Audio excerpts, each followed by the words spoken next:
another interview with El Vocero Hispano. Just a few months ago, we interviewed the Grand Rapids Police Chief, Eric Winstrom, as he just took his new position within the department.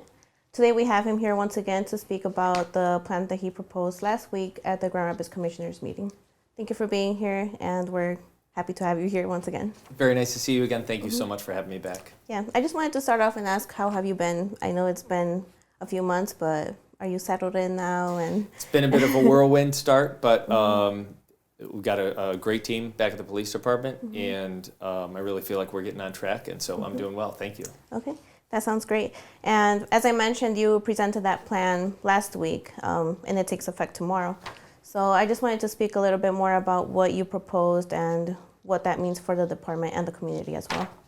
Sure. Well, so we're making some changes, and number one, we're changing some policies. And one of the things I heard from the community, and I mentioned the other day to the city commission, I've been at over 100 community meetings, and a lot of what I heard is your officers need to focus more on de-escalation than on use of force. So we created a new de-escalation policy, and then starting tomorrow we're starting a really robust de-escalation training for all the officers in the police department. In fact, we've got a group coming in from out of state. They're coming in from LA, and they're going to train our trainers so that we can train the rest of the police department on just the best in de-escalation. Okay, and then you also mentioned something about the sanctity. I'm not sure if I pronounced it. Sanctity of life. Yes. Right, and what I mentioned, so we have a sanctity of life policy, and essentially it's saying no matter who you are, where you're from, anything about you, we care about your life, we cherish your life is valuable to us. And that's something that is in the heart of most police officers, but I thought it was important for me to put on paper and to let the public know that that's our number one priority, is the sanctity of life. Okay, and then how long is the training going to take? Is it just an ongoing thing? Yeah, well, it's going to be ongoing. So we've got 2 full days of training over the next 2 days, but what that is going to do is train our training staff in the police department so that they can take what they learn and change the way we train altogether. So then throughout the year, because we're training our officers really throughout the year on scenarios, like we'll bring an officer in and we'll put them in a room and give them a different scenario that you kind of have to act out.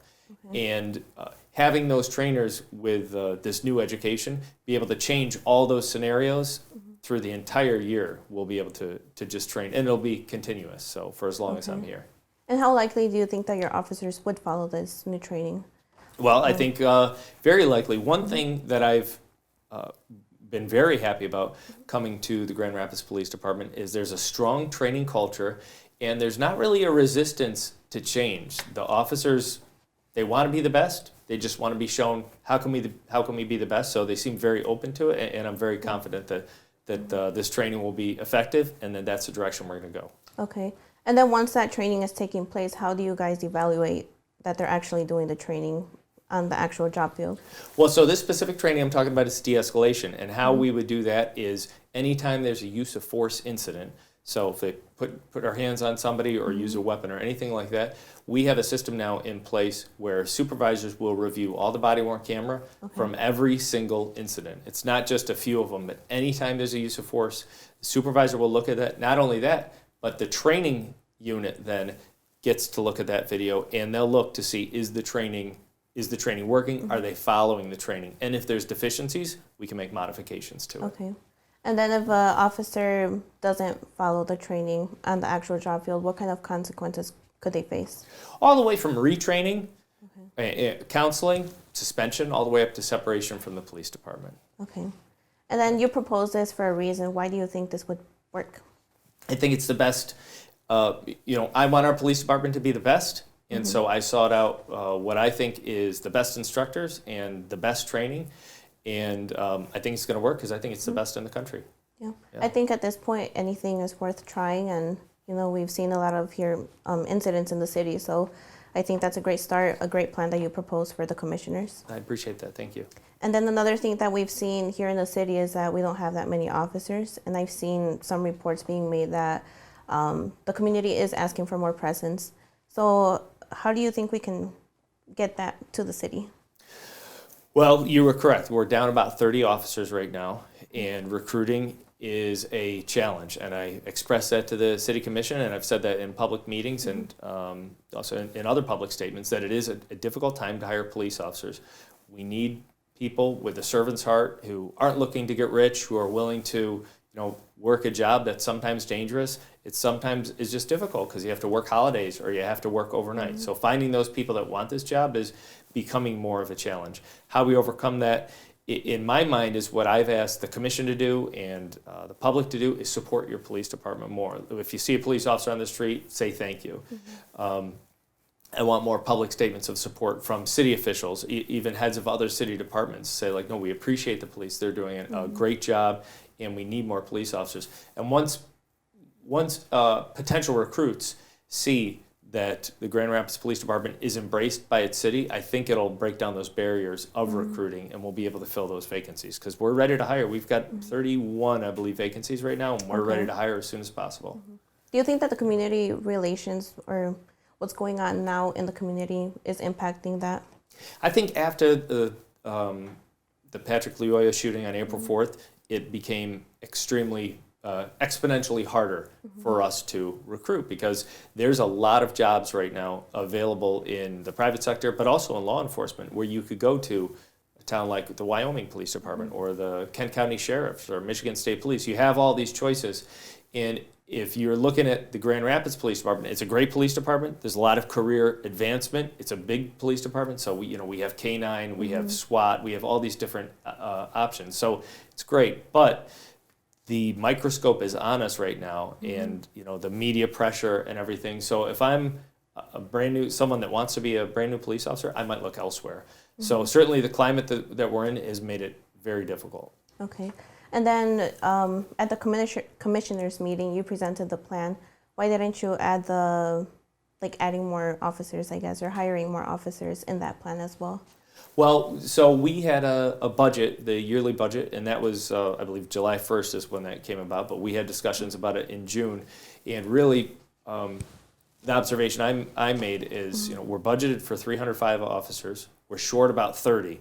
I would love to be budgeted for 315 or more, and I think the commission is open-minded to expand that. What they want to see is, can we even fill those 30 vacancies that we already have available? So if we can get there, then I certainly will be the first one to go before the commission again and say, can we get some more budgeted spots for officers? Because we really do. In my opinion, we could use more than 305. Okay. And then you also mentioned about the homicides that we've been seeing. I think there's 16 already 17 this year. now, unfortunately, after this weekend. Yeah. And then I just wasn't sure, is most of the homicides being made with illegal firearms? I would say more than half of them are. And by illegal firearm, I would say someone generally, like a convicted felon, who's not even allowed to possess a firearm, it has these firearms. We've also seen on the street now, we've seen a large amount of stolen firearms that we've recovered. We did a search warrant recently, about 2 weeks ago, where we recovered a group of ghost guns, which are guns that have no serial number on them. We don't know, where they're from, which are also illegal to own. So the illegal gun problem here is a real issue for us, and I think it is part of the reason that our homicides are increased from last year. Okay. What do you think we could do, or the department can do, to reduce the number of illegal firearms, or having those firearms get stolen, or creating those ghost guns? How do you think? One of the things, as far as ghost gun, things like that, we've recovered a few fully automatic weapons recently. And one of the things that we're doing is working closely with ATF, alcohol, tobacco, and firearms, our federal partners, because there's stronger federal laws for those, so that letting these offenders know with these actually illegal guns that not only are we going to find you, we're going to do a search warrant, we're going to arrest you, but we're going to charge you, and then we're going to work with our partners on the federal level and make sure that they're being held to as high a standard as possible. I got to credit the police officers on the street, though, because on average we recover 1.5 guns a day. So every day we're taking one, every other day 2 guns, illegally possessed guns off the street, and you usually never hear about it because there's not a shooting involved with a police officer. There's, it doesn't make the news. So hundreds of illegal guns being confiscated, taken off the street by Grand Rapids Police Department without firing a shot, without any injuries or whatever. So they're doing a really great job of that. Okay. Would you ever consider doing a full operation where you get warrants and go to people's homes and try to get those firearms from them? Getting a warrant on a residence is a very high threshold, as well as it should be, because everybody wants to feel safe in their home, and we respect Fourth Amendment rights. And so that's a very high threshold. But we have been doing search warrants recently about very dangerous people, at the homes of very dangerous people that we've identified that are either trafficking in illegal handguns or possessing, as I mentioned, fully automatic weapons, essentially machine guns. So when we do identify those people who just clearly should not legally have a gun, especially those who are potentially violent people, we will go forward and we will do those search warrants. I think we're averaging this year about one search warrant a week. Okay. And another thing that has been happening in the city that I think everybody has heard of is the Kia boys and the car thefts and all of that. So how often are you seeing this in the city? We, on average, have 4 Kias or Hyundais either stolen or tried to be stolen every day. Okay. So a couple get stolen every day. Every morning we recover a few of them, abandoned in parking lots and stuff. So it is a significant problem that we're facing. Okay. And what do you think the criminals are using the Kias for? Like, are they just stealing it just to steal it, or? So what we've seen is it's a younger set of criminals. We've seen them as young as 11 years old, but 14, 15-year-olds, teenagers. So it's a younger group. Most of the time they're stealing them to create social media videos with, just to drive recklessly. It's more of a game. But then also we've seen that they've been used in shootings. They've been used in other crimes, in carjackings even. So there is that potential for that danger to escalate. So just because it starts out as a stolen vehicle doesn't mean that that's the only crime that they're committing. So it's very concerning. Okay. And you mentioned that they're younger teenagers, I guess, from 11 years old. So what do you believe is causing this behavior from them? That I wish I could know. There's a lot of talk about root causes. Sometimes, now that we're coming out of COVID, a lot of programs that had shut down, a lot of youth programs are having a hard time getting restarted and getting the interest back. We have seen some positive things like basketball programs. We had a baseball clinic this year that the police department put on. Other things, other safe, fun activities that youth can be involved in during the summer months is something that I think the city craves and the city needs. And if you're playing baseball, you're not going to be out stealing cars. So we really need more adults in the area to step up and kind of take ownership of the youth in the city and look out to make sure that they do have those other opportunities. Okay. And I spoke with Kent County Prosecutor Chris Becker a month ago, I think, about the car thefts that have been going on. And I asked him what type of punishment that the juveniles get when they commit this crime. So I know that they can get charges placed on them, but they can't really go to prison for it. They just get probationary officers, and that's pretty much it. So do you think this is like a good type of punishment for them, that maybe it could stop more further car thefts? I think we're not seeing the kids being held accountable. And I'm not saying that we need to send an 11-year-old to prison. I'm not saying we need to send a teenager to prison for a stolen car. But traditionally in the juvenile justice system, we have had a system in place where kids are held accountable.